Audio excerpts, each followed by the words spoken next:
So guys ये full coat set बनाने के लिए हमें 4.5 मीटर फैब्रिक की जरूरत होगी। सो मैंने यहाँ पर 2.5 मीटर प्रिंटेड फैब्रिक लिया है और प्लेन जो है वो 2 मीटर फैब्रिक है जिससे हम अपना बॉक्स प्लाजो बनाएंगे। प्लाजो की वीडियो आप मेरे सेकंड चैनल ज़ैदी ट्यूटोरियल पर देख सकते हैं। लिंक इस वीडियो के डिस्क्रिप्शन बॉक्स में दे दूंगी।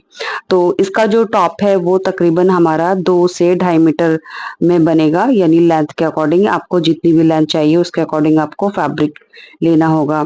तो यहाँ पर मैंने कपड़े को किनारे वाली साइड से इस तरह से डबल कर लिया है। ये देखिए अरज में हमने इसको फोल्ड करना है। अब सबसे पहले हम अपने टॉप की जो बैक वाली साइड है उसकी लेंथ निकालेंगे। तो यहाँ पर आपको जितनी भी लेंथ चाहिए उससे 1.5 से 2 इंच एक्स्ट्रा करके हमने यहाँ पर लेंथ लेनी है। तो ये मेरा बैक वाला पार्ट है जिसको मैंने 37 इंच के करीब लिया है। उसके बाद हम अपना फ्रंट वाला पार्ट लेंगे। तो सेम तरीके से यानी किनारे वाली साइड से कपड़े को अरज में हमने फोल्ड कर लेना है पूरी लेंथ में। अब इसमें से हम अपना फ्रंट वाला पार्ट निकालेंगे। तो ये जो किनारी वाली साइड है यहाँ से हम 2 इंच कपड़े को फोल्ड कर लेंगे। इस तरह से मार्क करेंगे और यहाँ पर फोल्ड करके पिन लगाकर इसको सिक्योर कर देंगे। अब लेंथ में जितनी भी हमें फ्रंट की लेंथ चाहिए उसी के हिसाब से हमने लेंथ में कपड़े को फोल्ड करना है और पिन लगाकर इसको टक कर देना है। ये देखिए ये हमारे फ्रंट की लेंथ है। तो अभी फिलहाल जो है मैं फ्रंट और बैक की लेंथ बिल्कुल बराबर ही ले रही हूँ। बाद में हम फ्रंट को थोड़ा सा हाई करेंगे। तो ये दोनों यानी ये फ्रंट और बैक ये देखिए इस तरह से हम बराबर ले लेंगे। तो आपको बैक की लेंथ जितनी भी चाहिए उससे 1.5 से 2 इंच आप एक्स्ट्रा लीजिए ऐसे करके, और ये बचा हुआ फैब्रिक हमारा स्लीव में यूज होगा। अब सबसे पहले हम अपना बैक वाला पार्ट रखेंगे जो हमने स्टार्टिंग में कट किया था, ये वाला। इसकी खुली वाली साइड आगे की तरफ है और बंद वाली साइड अपनी तरफ रखेंगे। अब इसके ऊपर हमने अपना फ्रंट वाला पार्ट रखना है जो हमने 2 इंच फोल्ड किया था पिन से, वो हमने फोल्ड वाली साइड में रखना है। और बैक वाला जो पार्ट है उसको हमने तकरीबन 1 से 1.5 इंच ऊपर की तरफ निकाल देना है, क्योंकि हम इसमें कॉलर बनाएंगे। तो इसमें हमने बैक वाला जो साइड है वो लेंथ में 1 से 1.5 इंच एक्स्ट्रा लेना है। तो मैं यहाँ पर 1.25 इंच एक्स्ट्रा ले रही हूँ। ये देखिए 1.25 इंच बैक वाला पार्ट मैंने ऊपर की तरफ निकाल दिया है और इस तरह से हमने कपड़े को सेट करना है। ये देखिए अब सबसे पहले हम अपने शोल्डर का हाफ लेंगे और उसमें ½ इंच प्लस करके मार्क करेंगे। तो मैं यहाँ पर 7.5 इंच ले रही हूँ क्योंकि हम कॉलर बनाएंगे। नेक की विड्थ हम 3 इंच लेंगे। अब फ्रंट और बैक की जो शोल्डर है वो हम अलग अलग डाउन करेंगे। तो यहाँ से हमने 1.25 इंच नीचे की तरफ मार्क करना है दोनों के लिए, और जो नेक की विड्थ हमने 3 इंच मार्क की है उसके ऊपर शोल्डर डाउन इस तरह से कर देंगे। ये देखिए इसके बाद हमने बैक नेक की लेंथ लेनी है। तो बैक नेक की जो लेंथ है वो 1 इंच रहेगी। अब इसको 3 इंच पर गोलाई दे देंगे। फ्रंट नेक की लेंथ हम 3 इंच लेंगे और इसको भी हमने 3 इंच पर गोलाई देनी है इस तरह से। तो ये हमारे बैक नेक है और ये बैक शोल्डर है। सेम इसी तरह से हम फ्रंट नेक की भी कटिंग करेंगे और जो फ्रंट का शोल्डर है उसकी कटिंग कर लेंगे। ये देखिए तो ऊपर से ये हमारा शोल्डर डाउन हो गया है और नेक की कटिंग भी हो गई है। इसके बाद हमने जो फ्रंट वाला शोल्डर है कंधी है यहाँ से 1.25 इंच ऊपर की तरफ इंच टेप निकालना है और आर्म होल की लेंथ लेनी है। तो आर्म होल की लेंथ हम 7 इंच ले रहे हैं। ये नॉर्मल जो हम कुर्ती में मार्क करते हैं बस वही है। उसके बाद यहाँ से हम अपने बस्ट का 4th part plus ½ inch extra लेंगे क्योंकि ये लूज फिट रहेगा। तो यहाँ से मैंने तकरीबन 10.5 इंच लिया है और 1 से 1.5 इंच हम आगे मार्जिन भी ऐड करेंगे जो हमारा सीम अलाउंस होगा इस तरह से। तो फिटिंग आप अपने हिसाब से कम ज्यादा कर सकते हैं। उसके बाद फ्री हैंड से हम अपने बैक आर्म होल की शेप दे देंगे और ½ से 1.25 इंच अंदर की तरफ फ्रंट आर्म होल की शेप देंगे। अब हमने बस्ट लाइन से वेस्ट लाइन मार्क करनी है। तो बस्ट से वेस्ट की जो लेंथ है तकरीबन हम 7 से 7.5 इंच ले लेंगे। सेम इसी तरह से हमने बस्ट लिया था उसी के अकॉर्डिंग हमने अपना वेस्ट लेना है, यानी वेस्ट का 4th पार्ट प्लस ½ इंच ये फिटिंग रहेगी और 1.5 से 2 इंच मार्जिन ऐड करेंगे और ये जो मार्क है फिटिंग के और कटिंग के, ये एक दूसरे के साथ मिला लेंगे। सो गाइज यहाँ पर फैब्रिक प्रिंटेड है इसलिए मार्किंग नहीं दिख रही है, आगे कटिंग के टाइम आपको समझ आ जाएगा। अब यहाँ खुली साइड से ऊपर की तरफ तकरीबन हम 3 से 4 इंच मार्क करेंगे और इसको वेस्ट लाइन से मिला देंगे, यानी ए लाइन शेप में हमने इसको मार्क कर देना है। उसके बाद नीचे की तरफ गोलाई दे देनी है इस तरह से। अब जो हमने मार्क किए हैं उसके ऊपर हमने कटिंग कर लेनी है। तो कटिंग करने के बाद ये कुछ इस तरह से दिखेगा। आई होप ये आपको अच्छे से समझ आ गया होगा। अब देखिए फ्रंट वाला जो पार्ट है वो हमारा हाई है, तो यहाँ से तकरीबन 4 से 5 इंच हम एक्स्ट्रा जो है वो फ्रंट वाला पार्ट कट करेंगे, सीधा बिल्कुल साइड तक मिला देंगे इस तरह से। आप चाहे तो इसको स्किप भी कर सकते हैं अगर आपको फ्रंट और बैक इक्वल चाहिए।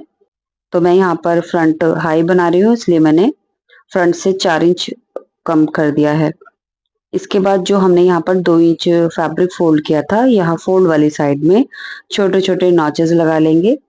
इसके बाद यहाँ से हमने पिन को निकाल देना है और ये हमारे फ्रंट के 2 पार्ट हैं, इन दोनों की रॉन्ग साइड ऊपर की तरफ करके रखनी है।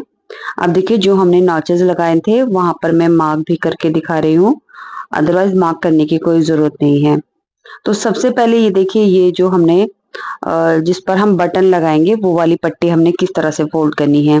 जहां पर हमने कट लगाया है वहीं पर हमने फैब्रिक को इस तरह से फोल्ड करना है। तो यहाँ पर हमारी 1.25 इंच चौड़ी पट्टी बनेगी। उसके बाद जहां पर हमारे काज बनेंगे यहाँ पर हमारी 1 इंच चौड़ी पट्टी बनेगी, यानी पूरा 2 इंच फैब्रिक अंदर की तरफ फोल्ड करना है और एक साइड से हमने 1.25 इंच ही फोल्ड करना है। तो एक साइड छोटी रहेगी एक बड़ी रहेगी, यानी ये ओवरलैप होंगे इस तरह से। इसके बाद हम अपना बैक वाला पार्ट लेंगे, बैक वाले पार्ट की राइट साइड ऊपर की तरफ है। अब इसके ऊपर ये फ्रंट के दोनों पार्ट रखेंगे, इन दोनों की रॉन्ग साइड ऊपर की तरफ रहेगी और रॉन्ग साइड अंदर की तरफ। अब इनको कंधी से मिलाकर स्टिच करेंगे, साइड में फिटिंग लगा देंगे और उसके बाद इसका जो घेरा है वो फोल्ड कर देंगे। तो इतना हमारा जो टॉप है वो रेडी हो जाएगा। ये देखिए कंधी ज्वाइन करने के बाद मैंने दोनों साइड से फिटिंग लगाई और नीचे का घेरा फोल्ड कर दिया है। इसके बाद अब हमने इसमें स्लीव लगानी है, तो यहाँ पर मैं इलास्टिक स्लीव लगा रही हूँ जिसके लिए हम अपनी स्लीव कट करेंगे। तो कपड़े को हमने देखिए अभी डबल किया है, उसके बाद हम इसको 4 फोल्ड कर लेंगे। यहाँ पर मेरे कपड़े का आरस 40 इंच है तो 10 इंच का आर्म होल मिलेगा हमें। उसके बाद स्लीव की लेंथ जितनी भी चाहिए उसमें हम 2 इंच प्लस करके मार्क करेंगे और इस मार्क पर हमने इसको सीधा कट करना है, यानी स्लीव की रेडी लेंथ प्लस 2 इंच करके हमने लेंथ लेनी है। और स्लीव ओपनिंग के लिए हम यहाँ पर 8 इंच लेंगे, तो यहाँ पर हमने स्लीव ओपनिंग 8 इंच ली है। उसके बाद स्लीव की जो आर्म होल है वो मैं 9.5 इंच ले रही हूँ।